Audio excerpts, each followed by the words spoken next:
Good morning students, today we are going to study about the sexual reproduction. हमने previous दोनों classes में ए sexual reproduction और उनके introduction के बारे में पढ़ लिया था।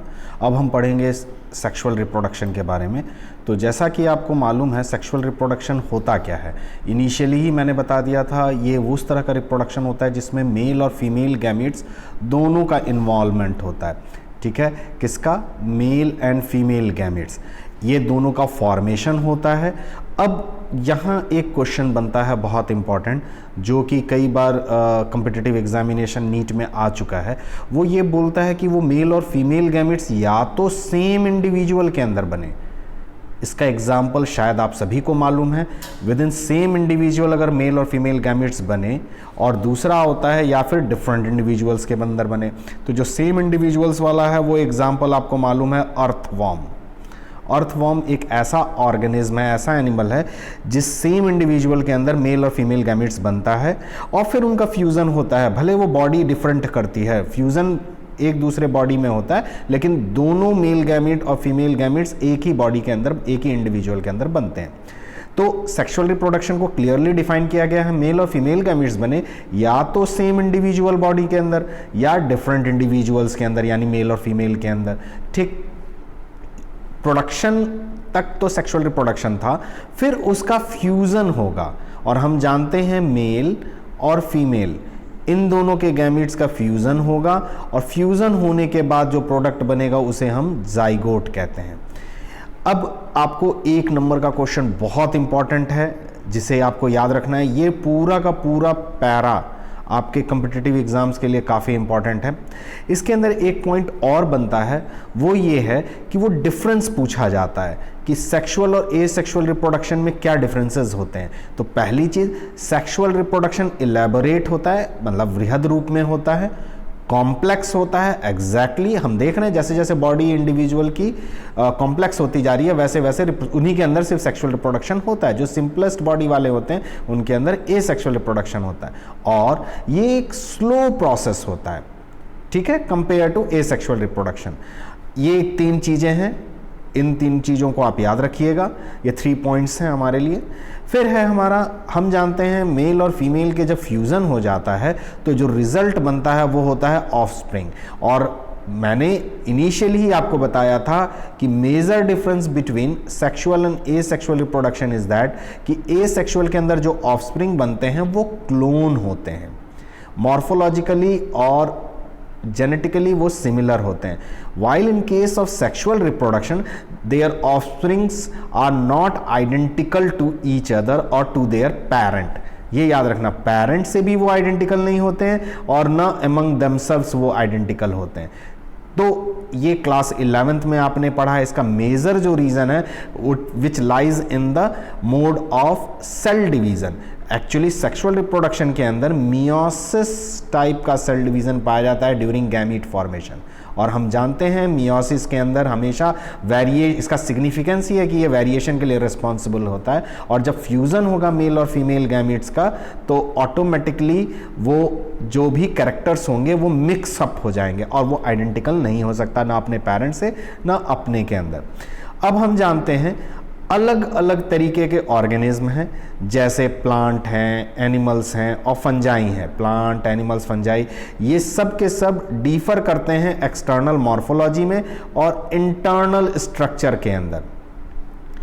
लेकिन जब सेक्सुअल रिप्रोडक्शन की बात आती है तो ये सब सिमिलर पैटर्न शो करते हैं, whether it is a plant, या तो ये एक प्लांट हो, फंजाई हो, एनिमल हो, सब के अंदर जो हमारा मोड ऑफ रिप्रोडक्शन होगा सेक्सुअल मोड, वो सरप्राइजिंग सिमिलर पैटर्न शो करता है। अब ये एक पैरा पूरा वैल्यू पॉइंट आपका कंप्लीट है इसके अंदर। अब इस नेक्स्ट पैरा के लिए लेते हैं। ये पैरा जो है हमारा, इसके अंदर आप ये देख सकते हैं एक छोटी सी डेफिनेशन पूछी जाती है। ये क्लास 12th के लिए इंपॉर्टेंट हो सकती है। इसमें क्या है, जितने भी ऑर्गेनिजम्स होते हैं वो सर्टेन स्टेज ग्रोथ की प्राप्त करते हैं, ठीक है, यानी सर्टेन एज उनकी आ जाती है, ग्रोथ के सर्टेन स्टेज पे पहुंच जाते हैं और वो मैच्योरिटी को गेन करते हैं रिप्रोडक्शन एक्टिवली करने से पहले। यानी वो सेक्सुअली रिप्रोड्यूस कर सकें उससे पहले उनके अंदर ग्रोथ की ज़रूरत होती है और मैच्योरिटी की ज़रूरत होती है। उसके बाद वो जो पीरियड होता है यहाँ से लेके यहाँ तक पहुँचने का, यानी मैच्योर वन बनने का, उसको हम कहते हैं जुवेनाइल फेज़। फिर से समझिए, जुवेनाइल फेज़ कुछ नहीं होता है, ये एक पीरियड है। कहाँ से कहाँ तक? जाइगोट से, यानी बर्थ से लेके, जाइगोट या फिर बर्थ से लेके उनकी सेक्सुअली मैच्योर होने तक के बीच के समय को हम कहते हैं जुवेनाइल फेज। और इसी को प्लांट के अंदर हम वेजिटेटिव फेज भी कहते हैं। और ये अलग अलग ऑर्गेनिज्म में अलग अलग होता है, यानी वेरिएबल ड्यूरेशन का होता है। किसी प्लांट में, एनिमल में जो जुवेनाइल फेज है या वेजिटेटिव फेज है वो 2 मंथ का हो सकता है, 4 मंथ का हो सकता है, 1 year, 2 year. In case of human it is around 13 to 12 years. इतना हमारा ह्यूमंस के केस में, इंडिया के कॉन्टेक्स्ट में हम कह सकते हैं। अब समझिए, जब ये जुवेनाइल फेज का एंड होता है या वेजिटेटिव फेज का, जैसे ही ये खत्म होगा, हमने क्या बोला, जुवेनाइल फेज कब तक होता है? जब तक वो सेक्सुअली एक्टिव ना हो जाए, यानी रिप्रोड्यूस ना कर सके। जैसे ही ये खत्म होगा, रिप्रोडक्टिव फेज स्टार्ट हो जाएगा। तो पहला हो गया जुवेनाइल, सेकंड हो गया रिप्रोडक्टिव फेज। और ये हायर प्लांट्स में एकदम अच्छी तरीके से नजर आएगा। जब तक फ्लावरिंग नहीं स्टार्ट होती है वो जुवेनाइल फेज में होता है। जैसे ही फ्लावरिंग स्टार्ट हो जाती है तो हमें मालूम पड़ जाता है अब इसमें फ्रूटिंग होगा, फ्लावरिंग स्टार्ट हो गया, तो मतलब ये रिप्रोडक्टिवली एक्टिव हो गया। तो आप जानते हैं अलग अलग प्लांट्स अलग अलग तरीके के फ्लावर्स अलग टाइम पे करने लगते हैं। लेकिन आप एक क्वेश्चन देखिए, इसमें सबसे बेहतरीन जो क्वेश्चन है वो ये है, in some plants where flowering occurs more than once। सही बात है, कई सारे प्लांट्स होते हैं जो पेरिनियल प्लांट्स होते हैं, उनमें फ्लावरिंग जो होता है एक से ज्यादा बार होता है। अब इंटर फ्लावरिंग पीरियड को हम क्या कहेंगे? मतलब समझिए, अगर कोई बाइनियल प्लांट है या पेरिनियल प्लांट है, उसने इस साल फ्लावरिंग किया, एक बार मैच्योर हुआ, जुवेनाइल फेज उसने भी किया, उसके बाद उसने फ्लावरिंग किया, नेक्स्ट ईयर फिर फ्लावर किया, तो ये जो पीरियड है 1 ईयर का, इस पीरियड को क्या कहेंगे? क्या जुवेनाइल कहेंगे या मैच्योर कहेंगे? तो आप समझिए ये मैच्योर पीरियड है, ये जुवेनाइल नहीं कहा जाएगा, जुवेनाइल एक बार होगा। तो इस क्वेश्चन को बिल्कुल दिमाग में समझ के रखिए, ये सिर्फ एक बार होगा, यानी एक बार उन्होंने रिप्रोडक्टिव और फेज या रिप्रोड्यूस करने लगे, उसके बाद उन्होंने, फिर हम उसको मैच्योर मानेंगे, ना कि जुवेनाइल मानेंगे। ठीक है, अब आप समझिए, हम जानते हैं कई सारे ऐसे फ्लावर होते हैं जो year after year same month में फ्लावर करते हैं। तो अब आपको समझ में आएगा ऐसा क्यों होता है। जैसे मैंगो है, जैक फ्रूट है, एप्पल है, ये सारे के सारे सीजनल है। बिल्कुल पूछा है क्या ये सीजनल है? यस, एब्सोल्युटली, ये हमारे क्या हैं? सीजनल हैं। अब इनके बाद हम बात करेंगे, क्या ये जो प्लांट्स हैं ये क्या थ्रू आउट ईयर फ्लावर करते हैं? नहीं, बिल्कुल नहीं करते, ये सीजनल फ्लावर करते हैं। बिल्कुल, कुछ ऐसे प्लांट्स होते हैं जो 1 साल में फ्लावर करने के बाद उनकी डेथ हो जाती है, यानी वो रिप्रोडक्टिव फेज उनका खत्म हो जाता है और उसके बाद वो प्लांट्स सेनेसेंस की ओर बढ़ जाते हैं। कुछ ऐसे प्लांट होते हैं जिन्हें हम बाइनियल टाइप्स बोलते हैं, इनके अंदर क्लियर कट वेजिटेटिव, रिप्रोडक्टिव और सेनेसेंट फेज होते हैं। देखिए 3 फेज हैं, प्लांट की बात कर रहे हैं इसीलिए यहां हम क्या टर्म यूज कर रहे हैं? वेजिटेटिव। कोई भी पूछेगा vegetative is equals to juvenile phase, ये समझ के रखिए। वेजिटेटिव जो होता है वो जुवेनाइल का, जुवेनाइल एनिमल के अंदर यूज किया जाता है, वेजिटेटिव फेज जो यूज करना है वो हम प्लांट के अंदर यूज कर रहे हैं। पहला होगा वेजिटेटिव फेज, एक बार वो रिप्रोडक्टिवली एक्टिव हो गया तो रिप्रोडक्टिव फेज, एंड अगर वो एनुअल है, रिप्रोडक्शन के बाद, फ्लावरिंग के बाद वो खत्म हो जाएगा, उसे हम कहेंगे सेनेसेंट फेज। लेकिन ये जो हमारा क्राइटेरिया है ये पेरिनियल स्पीसीज में थोड़ा सा मुश्किल होता है डिफाइन करने में। आप जानते हैं पेरिनियल किसे कहते हैं? पेरिनियल का मतलब ये है वो प्लांट्स जो कई सालों तक फ्लावर करें, कई सीजन्स में ग्रो करें। ठीक है, कुछ ऐसे भी प्लांट्स होते हैं उनमें अनयूजुअल फ्लावरिंग फिनोमिनन पाया जाता है। उनमें सबसे बेहतरीन एग्जाम्पल है बैम्बू स्पीसीज। बैम्बू स्पीसीज के बारे में आप जानते होंगे, ये लाइफ टाइम में ही रहता है, एक बार पूरे लाइफ में ये फ्लावर करता है, और हम जानते हैं it is around 50 to 100 years, generally ये 50 से 100 साल में एक बार फ्लावर करेगा, और इस तरीके से लार्ज नंबर ऑफ फ्रूट्स को प्रोड्यूस करेगा और फिर डाई कर जाएगा। इससे रिलेटेड एक बहुत ही इंटरेस्टिंग फैक्ट है, आपको ये होमवर्क है, आप ये करके मुझे बताइएगा, आप मुझे मैसेज करिएगा कि बताइए ऐसा क्यों होता है कि पहले के समय में जब भी बैम्बू फ्लावर करते थे, जब भी बैम्बू के अंदर फ्लावरिंग होता था, तो क्या होता था कि गांव के सारे लोग उन गांव को, अपने हैबिटेट्स को, अपने हट्स को छोड़ के दूसरी जगह चले जाते थे। ऐसा क्यों होता था? आपको मैं फिर से बताता हूं, ऐसा क्यों होता था कि जब भी बैम्बू स्पीसीज फ्लावर करते थे और उस साल, जिस साल ये फ्लावरिंग होने वाली हो या हो रही हो, उस साल गांव के लोग उस जगह को जहां पर बैम्बू स्पीसीज या बैम्बू के प्लांट्स थे या जहां बांस उगाए जाते थे, वहां से वो दूसरी जगह चले जाते थे। ऐसा क्यों होता था? आपको ये भी जानना होगा, ये भी आपने ऑब्जर्व किया होगा, पहले जहां पर भी बैम्बू उगाया जाता था वो गांव से दूर होती थी वो जगह, ठीक है। उसे कॉमन लैंग्वेज में हम बांस रखने वाली जगह या बसवाड़ी कहते हैं। आप ये समझिए, ये जो चीज़ है ये हमारा लार्ज नंबर ऑफ फ्रूट्स को प्रोड्यूस करते हैं, फिर डाई कर जाते हैं। तो आपको इसका आंसर मुझे कमेंट सेक्शन में लिख के देना है। दूसरा जो प्लांट है बहुत ही इंपॉर्टेंट है, ये हमारे 12th के लिए, इवन कंपटीशन के लिए भी बहुत इंपॉर्टेंट है। इसके बारे में रेगुलरली ये हर अल्टरनेट ईयर्स में पूछा जाता है। उस प्लांट का नाम है स्ट्रॉबिलैंथस कुंथियाना, मतलब नील कुरंजी।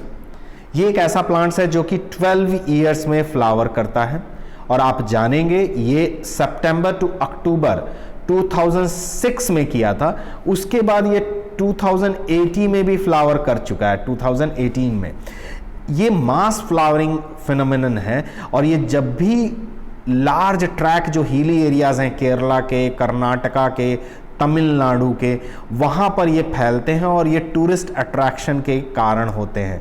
टूरिस्ट बहुत इनको देखने के लिए आते हैं, ठीक है। इस पूरे जगह को नील कुरंजी नाम है इसका, यानी ब्लू कलर का पूरा फ्लावरिंग हो जाता है इसमें।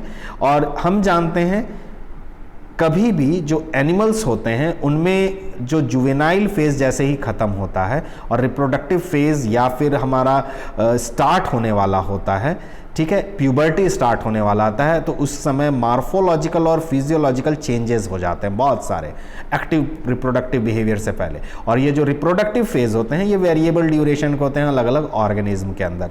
हम ये जानते हैं रिप्रोडक्टिवली मैच्योरिटी के क्या इंडिकेटिव्स हैं, ये हम नेक्स्ट चैप्टर में पढ़ेंगे। बहुत सारे हैं, हमारे हार्मोनल चेंजेस होते हैं, मॉर्फोलॉजिकल चेंजेस होते हैं, उनसे हम पता लगा पाते हैं कि ये रिप्रोडक्टिव मैच्योरिटी स्टार्ट हो गई है किसी एक इंडिविजुअल की, ठीक है। आप जानते हैं कई सारे ऐसे बर्ड्स होते हैं, एनिमल्स के अंदर जो बर्ड्स होते हैं वो एग को ले करते हैं थ्रू आउट ईयर्स, ठीक है, पूरे साल भर।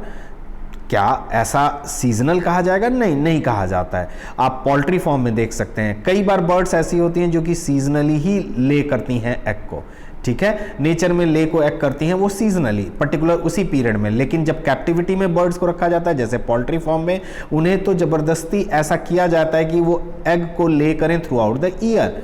तो इसका मतलब क्या है कि ये जो एग लेइंग कैपेसिटी है वो रिप्रोडक्शन से रिलेटेड नहीं है मतलब, लेकिन उस तरीके का नहीं है।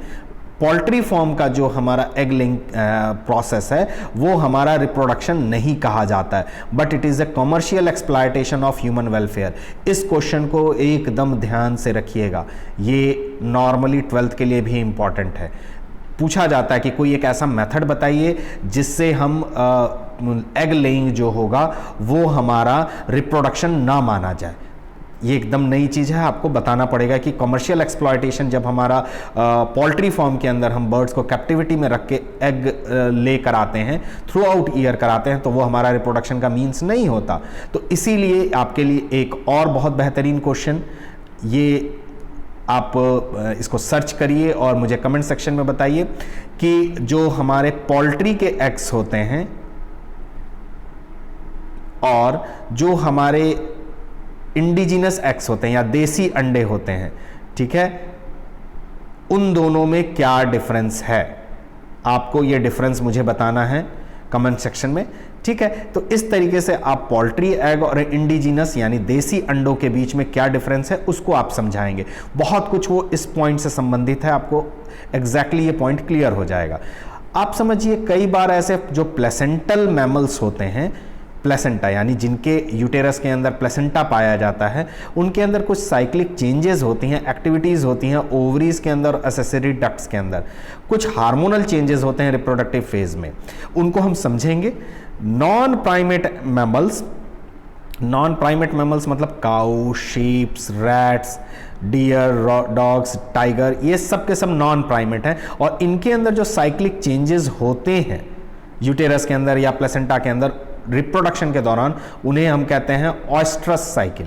क्या कहते हैं? ऑयस्ट्रस साइकिल। इसी से रिलेटेड एक होता है जो कि हमारा प्राइमेट्स के अंदर पाया जाता है, जैसे मंकीज, एप्स, ह्यूमंस, इन्हें हम कहते हैं मेंस्ट्रुअल साइकिल, ठीक है। तो देखिए ऑयस्ट्रस साइकिल और मेंस्ट्रुअल साइकिल, इन दोनों को समझ के रखना है आपको। नेक्स्ट चैप्टर में इनको देखा जाएगा।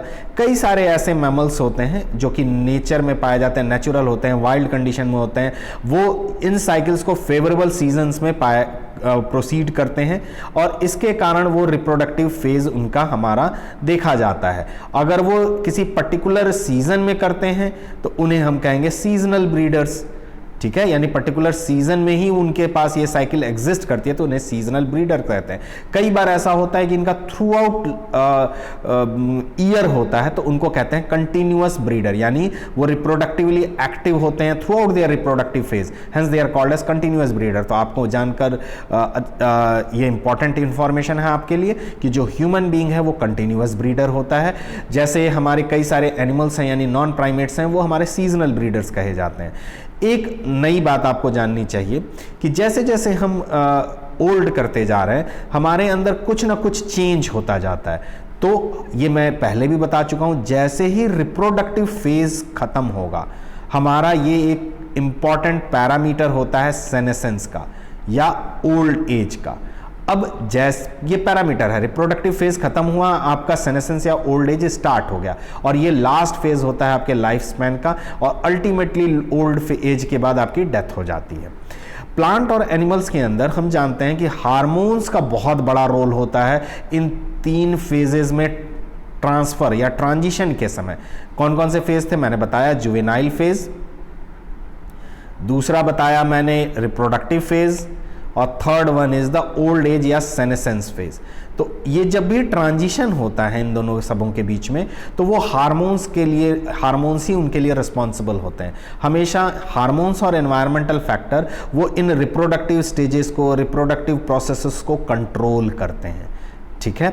अब हम बात करते हैं इवेंट्स इन सेक्सुअल रिप्रोडक्शन की। सेक्सुअल रिप्रोडक्शन में हमारे पास नॉर्मली कुछ इवेंट्स पाए जाते हैं जिन्हें हम मैच्योरिटी को अटेन करने के बाद किया जाता है।